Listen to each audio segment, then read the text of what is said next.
अस्सलाम वालेकुम everyone, this is me Akbar. Hope so आप सब लोग ठीक होंगे और मेरी वीडियोस आपको पसंद आ रही होंगी। आज जी हम एक नई दुनिया की तरफ चलेंगे जिसका नाम है CS401 यानी कि असेंबली लैंग्वेज प्रोग्रामिंग। वीडियो शुरू करने से पहले मैं कुछ आप लोगों को डिटेल्स बताना चाहूँगी। देखिए गाइस, मैं इस वीडियो में आपको शॉर्ट क्वेश्चन, लॉन्ग और MCQs रिलेटेड बताऊंगी। मैं इसमें आपको ये नहीं बताऊंगी कि प्रोग्रामिंग कैसे करनी है। मैं आपको ये भी पूरा लेक्चर पढ़ के नहीं सुनाऊंगी। इसमें हम डायरेक्ट उस तरफ जाएंगे, यानी कि मैं आपको हर वो चीज़ जो काफ़ी ज़्यादा इंपॉर्टेंट है MCQs वाइज, क्वेश्चन वाइज, हम उसे डिस्कस करेंगे। मैं जो चीज़ अंडरलाइन कर रही हूँ या जिसे पढ़ के सुनाऊंगी आपको, और आपको उसको डिस्कस करेंगे हम लोग सारे मिलकर। इससे मतलब मैं आपको सारा डिस्कस करके बताऊंगी और आप सब समझेंगे। तो वो सारी चीज़ें इंपॉर्टेंट होंगी। अब वो इन दैट सेंस कि वो MCQ रिलेटेड भी इंपॉर्टेंट हो सकती हैं, वो शॉर्ट रिलेटेड भी इंपॉर्टेंट हो सकती हैं और लॉन्ग वाइज भी। और ये मेरा अपना एक्सपीरियंस है कि मैंने अब ऐसे करके मतलब यूँ अंडरलाइन करके जो चीज़ इंपॉर्टेंट बताई वो अंडरलाइन की और उन्हें याद रखा, तो पेपर बेहतरीन हुआ था मेरा ये वाला। तो सोचा आप लोग साथ भी शेयर कर दिया जाए।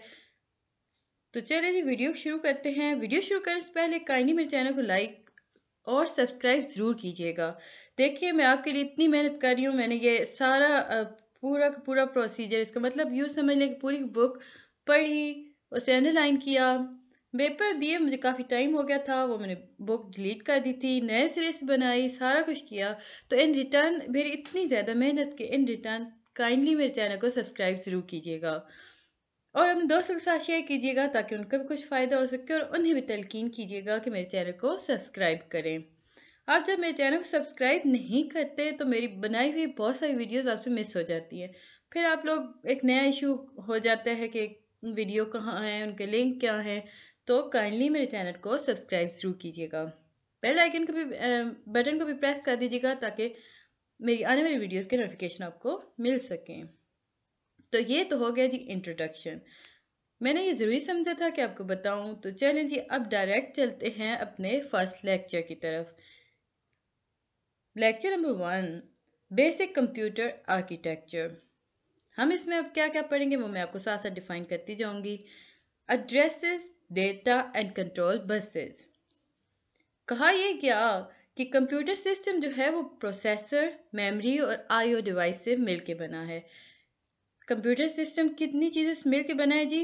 एक processor, second is memory, third is IO devices. अब IO डिवाइसेस किस काम के लिए यूज़ की जाती हैं? याद रखिएगा, IO डिवाइसेस जो यूज़ की जाती हैं इंटरफेसिंग विद एक्सटर्नल वर्ल्ड, यानी कि बाहर की दुनिया से, पूरी दुनिया से इंटरफेस करने के लिए, इंटरेक्ट करने के लिए IO डिवाइसेस यूज़ की जाती हैं। अब मेमोरी के हमने बताया कि कंप्यूटर सिस्टम तीन चीज़ों से मिलकर बना। फर्स्ट इज प्रोसेसर, मेमोरी और IO डिवाइसेस। IO डिवाइसेस का मैंने बता दिया I/O। ओके, आप लोग ये गलती मत निकालते रहिएगा कि IO नहीं है। मैंने I/O को IO डिवाइसेस कह दिया। सो ये सिंपल हो गया, I/O। इतना लंबा कहने से बेहतर था कि IO कह दूं। तो चलिए जी आगे चलते हैं। Memory is the processor internal word. अब मेमोरी कहाँ होती है, या यूं पूछें कि मेमोरी है क्या चीज़? प्रोसेसर के अंदर जो चीज़ पाई जाती है उसे मेमोरी कहा जाता है। हम आगे चल के डिस्कस करेंगे कि मेमोरी में क्या क्या होता है, मेमोरी कैसे काम करेगी, बट यहाँ बेसिक हम बात कर रहे हैं प्रोसेसर। अच्छा, हमने बात की थी कंप्यूटर सिस्टम तीन चीज़ों से मिला। पहले प्रोसेसर था, सेकंड मेमोरी था, थर्ड I/O डिवाइसेस यानी IO डिवाइसेस थी। हमने डिस्कस करिए कि IO डिवाइस जो यूज़ होती है वो इंटरफेस करती है एक्सटर्नल वर्ल्ड के साथ। मेमोरी जो होती है वो इंटरनल वर्ल्ड के साथ करती है प्रोसेसर के थ्रू। अब चलते हैं जी प्रोसेसर बेसिकली होता क्या है। समझे यूं कि प्रोसेसर जो होता है इस पूरे पिक्चर के अंदर कोर की हैसियत रखता है। ये रिस्पॉन्सिबल है परफॉर्मिंग ऑपरेशन। जितने भी ऑपरेशन होंगे ना, वो सारे के सारे रिस्पॉन्सिबल है प्रोसेसर उन्हें करने का। अब प्रोसेसर के अंदर पाई जाती है मेमोरी, और IO डिवाइसेस जो होती हैं वो एक्सटर्नल वर्ल्ड से इंटरफेस करने के लिए यूज़ होती हैं। होप्स आपको ये समझ आया होगा। The operation of a computer can be fairly described with processor and memory only. कहा ये गया यहाँ पर कि जो ऑपरेशन ऑफ कंप्यूटर की अगर हम बात करें, हम अगर डिफाइन करना चाहें तो किन दो चीज़ों में अच्छे तरीके से डिफाइन हो सकती है। First is processor, second is memory. अब यहाँ ये बात है कि I/O डिवाइसेस पे इम्पोर्टेंट नहीं है, वो इम्पोर्टेंट हैं, बट हम अगले लेक्चर्स में चल के देखेंगे कि उनका क्या काम होता है। बेसिकली कोर के अंदर काम करेगा मेमोरी, और ये दोनों कंप्यूटर को वर्क कराएंगे। An operation by the processor on data which reside in memory, यानी कि कंप्यूटर जो होता है ना, वो जितना भी परफॉर्म करेगा ना, वो आप उसे ऐसे ले लें कि एक ऑपरेशन है जो कि प्रोसेसर करता है डेटा के ऊपर। अब ये जो डेटा है ये कहाँ मौजूद होगा? ये मेमोरी के अंदर होगा, और मेमोरी कहाँ है? प्रोसेसर के अंदर। तो प्रोसेसर अपने अंदर चेक करेगा कि मेमोरी में क्या डेटा पड़ा हुआ है। अब जब वो उस डेटा को देखेगा और उस पर काम करेगा, तो इस तरह एक ऑपरेशन हो गया, उसने परफॉर्म कर दिया, और यूं कंप्यूटर ने काम करना स्टार्ट कर दिया। आगे चलते हैं जी हम। अच्छा, ये एक आपका क्वेश्चन है, काफ़ी ज़्यादा इंपॉर्टेंट है कि आपके हर तकरीबन मैंने पेपर्स चेक किए थे तो 4-5 ईयर्स के पेपर्स थे ना, तो उनमें ये क्वेश्चन काफ़ी ज़्यादा था। बसेस, अब कितनी बसेस हैं, और उनके मतलब यूँ था कि एक पेपर में था कि define address bus, second data bus, and third is control bus. तो हम देखते हैं जी, पहले ये इस आंसर को चेक कर लें। 3 बसेस जो होती हैं वो प्रोसेसर यूज़ करता है। फर्स्ट बस इज एड्रेस बस। अब एड्रेस बस में होता क्या है?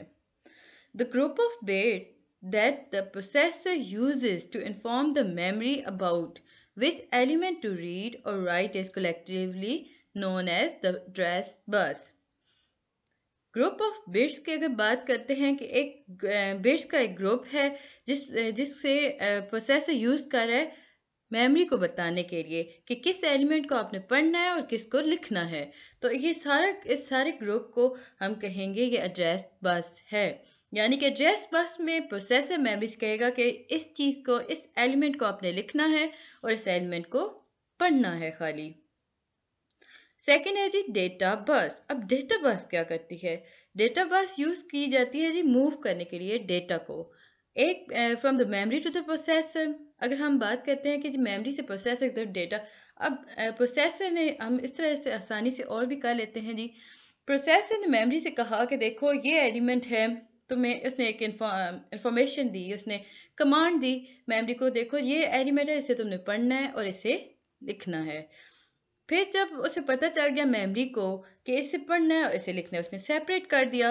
अब वो जब डेटा सेपरेट हो गया तो मेमोरी ने उसे प्रोसेसर की तरफ ट्रांसफर करना था, तो वो कैसे करेगा? वो डेटा बस के थ्रू करेगा। यही बात यहाँ पे लिखी है जी, data bus is use to move the data from the memory to the processor in a read operation and from the processor to the memory in a write operation। अच्छा, यहाँ पे एक और बहुत इम्पॉर्टेंट चीज़ थी, इम्पॉर्टेंट पॉइंट था, हम लोगों ने जिस बारे में बात की कि देखें डेटा बस को अगर हम यूज़ करते हैं ना डेटा ट्रांसफ़र के लिए, तो जो मेमोरी से प्रोसेसर की तरफ डेटा मूव करेगा वो रीड ऑपरेशन में होगा। यानी कि इसे पढ़ना है, मेमोरी से जाएगा जी ये प्रोसेसर की तरफ, तो इसका मतलब है कि ये पढ़ने के लिए है, यानी कि रीड ऑपरेशन के लिए है। लेकिन अगर प्रोसेसर से मेमोरी की तरफ जाता है ना, तो इसका मतलब हुआ कि ये राइट ऑपरेशन है। ये दो इसके बेसिक इंपॉर्टेंट डिफरेंस हैं। अगर हमें कहा जाता है डिफरेंशिएट बिटवीन रीड ऑपरेशन और राइट ऑपरेशन, तो आप लिखेंगे कि जो डेटा बस यूज़ करता है डेटा को, अगर वो मेमोरी से प्रोसेसर की तरफ जा रहा है तो वो रीड ऑपरेशन होगा, और अगर वो प्रोसेसर से मेमोरी की तरफ जा रहा है तो वो राइट ऑपरेशन होगा। Third one is the control बस। अब जो थर्ड ग्रुप है ना, किस चीज़ पे मिला हुआ है कि मिसलेनियस इंडिपेंडेंट लाइन को यूज़ करता है ताकि वो कंट्रोल कर सके पूरे डेटा प्रोसेस को। अब for example, one line of the bus is used to inform the memory about whether to do the read operation or to write operation. These lines are collectively known as the control bus. अब देखिए जी, एक line fix कर दी जाती हैं। शुरू में हमने देखा कि मेमोरी को प्रोसेसर ने बताया कि तुमने ये पढ़ना है, ये लिखना है, फिर मेमोरी ने अलग कर दिया। अब जब मेमोरी ने दोनों को अलग कर दिया, तो जब वो डेटा को ट्रांसफ़र करती है मेमोरी अपनी तरफ से प्रोसेसर को, तो उसका मतलब हुआ कि आप पढ़ना है आपने सिर्फ। और जो दूसरा अगर हम बात करते हैं कि प्रोसेसर ट्रांसफर करता है डेटा को मेमोरी की तरफ, तो इसका मतलब हुआ कि आपने लिखना है। अब मैं से इस तरह भी कह सकती हूँ या बता सकती हूँ, ये देखें, अब मैंने लिखा फॉर एग्जाम्पल दा लिखा। अब ये जो मैंने दा लिखा है ना, ये प्रोसेसर ने मेमोरी को बताया कि देखें कि लिखा गया है। अब मैं इसे हटा देती हूँ तो ये सेव हो गया, मतलब प्रोसेसर ने मेमोरी को बता दिया, मेमोरी ने सेव कर दिया। But on the other hand अब ये मेरे पास रिटर्न था तो ये मेमोरी के अंदर सेव था। तो मेमोरी ने प्रोसेसर को ये इन्फॉर्मेशन दी कि मैंने CH401 की बुक खोली है, तो तुमने ये बताना है, यानी कि सिर्फ पढ़ना है। तो इस तरह होता है जी। अब जो चीज़ इसे कंट्रोल करती है यानी कि लिमिट्स, वो लाइंस जिन पर चल के या कोई ऑपरेशन रीड में आ सकता है या राइट उसमें आ सकता है राइट में, तो उन कंट्रोल लाइंस को उस बेसिकली उन लाइंस को कंट्रोल बस कहा जाता है। अब की पॉइंट देखते हैं जी जो इस डिस्कशन मतलब जो अभी हमने बात की इन सब के। There must be a mechanism to inform memory that we want to do the read operation. अब जब हमने बात की थी डेटा बस, एड्रेस बस और कंट्रोल बस की, तो हमने सारी बातें की कि मेमोरी को पता होना चाहिए या प्रोसेसर मेमोरी को बताता है। अब जब प्रोसेसर मेमोरी को बताता है तो इसके लिए ज़रूरी है कि एक मैकेनिज्म होना चाहिए कि क्या पढ़ना है और क्या लिखना है। There must be a mechanism to inform memory that we want to read precisely which element। अब मेमोरी तो डम मशीन है, यानी कि हम बात करते हैं कंप्यूटर की, कंप्यूटर इज अ डम मशीन, यानी कि उसे कुछ भी नहीं पता। तो एक ऐसा खास मैकेनिज्म होना चाहिए जो कि मेमोरी को बताए कि ये खास एलिमेंट है जिसे हमने पढ़ना है। पूरे कोडिंग खोल के हमारे सामने ना रखते। थर्ड पॉइंट कहा गया जी, there must be a mechanism to transfer the data element from memory to processor. और एक खास मैकेनिज्म होता है जो कि ट्रांसफर करता है डेटा एलिमेंट्स को मेमोरी टू प्रोसेसर। बाकी ये वही ग्रुप्स की हैं जिन्हें मैंने सेपरेट करके लिख दिया था, क्योंकि ये आपके क्वेश्चन में आपका एक वीडियो बनाऊंगी जिसमें आपके लेक्चर नंबर 1, 2 एंड 3 और उनके कलेक्टिव क्वेश्चंस होंगे। सो ये उन्हीं क्वेश्चन का एक हिस्सा है। One line of the bus is use to inform the memory. अब देखिए जी, ये वो वाली बात है जो मैं अभी पढ़ा चुकी हूँ, तो ये यहाँ तक था। थोड़ा सा आगे चलते हैं जी, कुछ और इम्पोर्टेंट चीजें आ गई थी हमारे पास। These 3 buses are the eyes, nose and ear of the processor। कहा ये गया कि देखिए जो कंट्रोल बस है, डेटा बस है, और फर्स्ट वाली हमारी कौन सी बस थी, एड्रेस बस। तो ये इस तरह है कि ये आईज हैं, नोज हैं और ईयर्स हैं, किसके, प्रोसेसर के। although it uses them in a synchronized manner to perform a meaningful operation। कौन से मैनर के थ्रू ये चलेगा, सिंक्रोनाइज्ड मैनर के थ्रू ये चलेगा, ताकि वो एक मीनिंगफुल ऑपरेशन दे सके। although the programmer specifies the meaningful operation, but to fulfill it the processor needs the collaboration of other units and peripherals। अब जी आगे हम चलते हैं तो हमारे पास एक और इम्पॉर्टेंट चीज़ आगे जाती है जी। अगर आपसे क्वेश्चन आता है कि बताएं जी एड्रेस बस क्या चीज़ है, तो याद रखिएगा यूनिडायरेक्शनल है address bus. The address bus is a unidirectional and address always travel from processor to memory. याद रखें एड्रेस बस यूनिडायरेक्शनल होती है, यानी कि इसमें सिंपल सिर्फ एक रास्ता होता है, यानी कि प्रोसेसर से मेमोरी की तरफ जाता है। क्यों होता है, देखिए मैंने अभी आपको बताया कि मेमोरी इज अ डम device and cannot predict which element the processor at a particular instant of time need। वही बात कि एक डम मशीन है मेमोरी या डिवाइस है, इसे अब ये तो नहीं पता ना कि कौन सा एलिमेंट है ऐसा है जिसे आपने पढ़ना है, क्या उस टाइम हमें ज़रूरत हो सकता है ऑपरेशन करते हुए। तो ये यूनिडायरेक्शनल होता है, तो इसमें डेटा ट्रैवल करता है प्रोसेसर टू मेमोरी। इसके बाद है जी data move from both processor to memory and memory to processor, so the data bus is bidirectional। address bus क्या है, unidirectional, और data bus क्या है, bidirectional। ये चीज़ मैंने यहाँ पर हाईलाइट करके लिख दी क्योंकि मैंने वो आपको क्वेश्चन वाली बनानी है video. control bus is special and relatively complex because different line comprising it behave differently।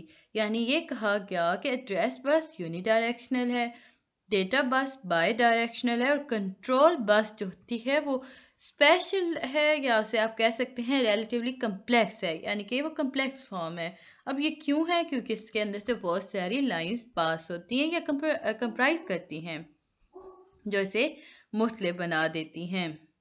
तो चलिए जी आगे चलते हैं। और हमारे पास क्या इंपॉर्टेंट चीज़ है? अच्छा, एक और इम्पॉर्टेंट चीज़ आ गया था, एमसीक्यूज रिलेटेड था कि क्या चीज़ प्रिसाइज है इस दुनिया में, तो हम कहेंगे सिंपल नंबर।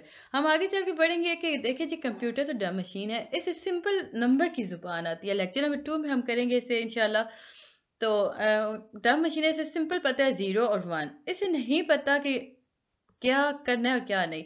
तो ये मैं अब डिटेल्स में आपको उसमें बताऊंगी कि ऐड को ADD ऐड लिख दिया तो कंप्यूटर को तो नहीं पता ना भी ADD ऐड क्या होता है, सो उसने नंबर्स को अपने अंदर रखा। तो अगर हम ऐड लिखते हैं तो प्रिसाइज ऑपरेशन ये इंशाल्लाह ताला नेक्स्ट लेक्चर में करेंगे। एड्रेस बस की एक और बात की गई कि बाइनरी नंबर्स जो होते हैं वो जनरेट होते हैं किस पर? एड्रेस बस पर। एड्रेस बस पर बाइनरी नंबर जनरेट होते हैं। पहले हमें बताया गया था कि एड्रेस बस क्या है, यूनिडायरेक्शनल है और इस पे होते हैं जी नंबर जनरेट होते हैं binary number, for example 5th 7 8 10, the cell which is needed. और memory cell is an n bit location to store data, normally 8 bit, also called byte। अब definition of byte क्या है? collection of 8 bit। A memory cell is an n-bit location to store data, normally 8 bit, also called a byte। 8 बिटें मिलती हैं तो एक bite बनेगा। अब जो नंबर ऑफ बिट होती है ना एक किसी भी सेल के अंदर, तो उसे सेल विड्थ कहते हैं। The two-dimension cell width and number of a cell define the memory completely, just like the width and depth of the wall define it completely। अगर आपके पास क्वेश्चन आता है कि कैसे हमें पता चलेगा जी मेमोरी की क्या विड्थ है और क्या डेप्थ है, तो याद रखिए किसी भी सेल के अंदर जो अगर हम बात करते हैं किसी भी नंबर ऑफ बिट्स की, यानी कि एक सेल के अंदर जितनी बिट्स मौजूद हैं उसके कितने नंबर्स हैं, वो नंबर हमें बताएंगे सेल विड्थ। और 8 बिट्स को मिला के एक बाइट मिलता है। तो जो 2 डायमेंशन सेल्स होते हैं, या यूं कह लें कि the 2 dimension cell width and number of cells, cell की हमने विड्थ के बारे में बात की, और जो नंबर ऑफ सेल्स हैं ये दोनों मिलकर डिफाइन करते हैं किसी भी मेमोरी को।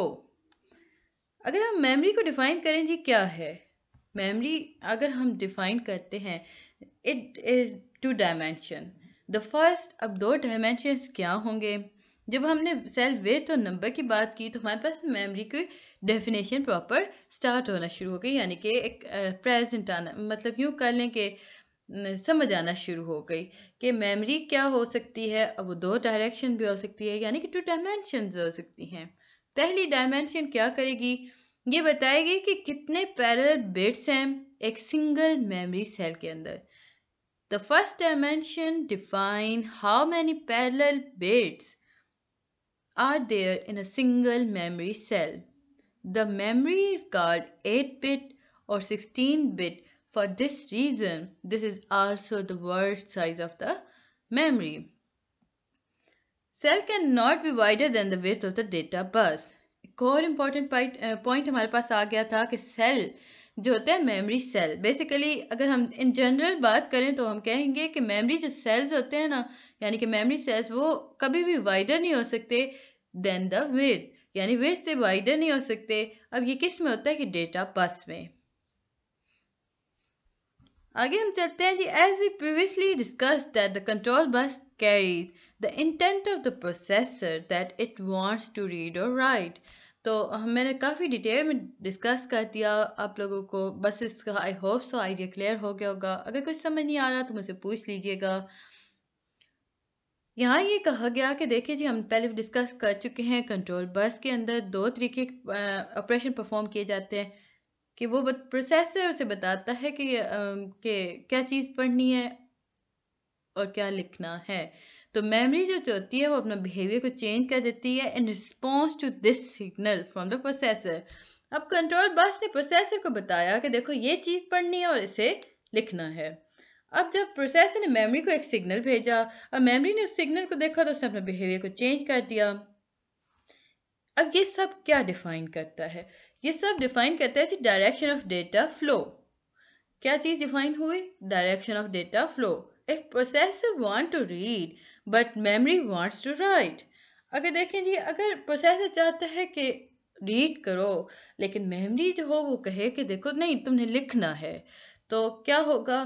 तो इसका मतलब ये हुआ कि इनके अंदर कोई कम्युनिकेशन नहीं हो सकती, दोनों काम नहीं कर सकते, कोई भी यूजफुल फ्लो ऑफ इंफॉर्मेशन नहीं हो सकता, क्योंकि दोनों एक बात पे अड़ जाएंगे। सो ये ज़रूरी है कि जो बात प्रोसेसर बताए वो मेमोरी उस पर बिहेव करे, मेमोरी उस पर काम करे। This precise synchronization between the processor and the memory is the responsibility of control bus.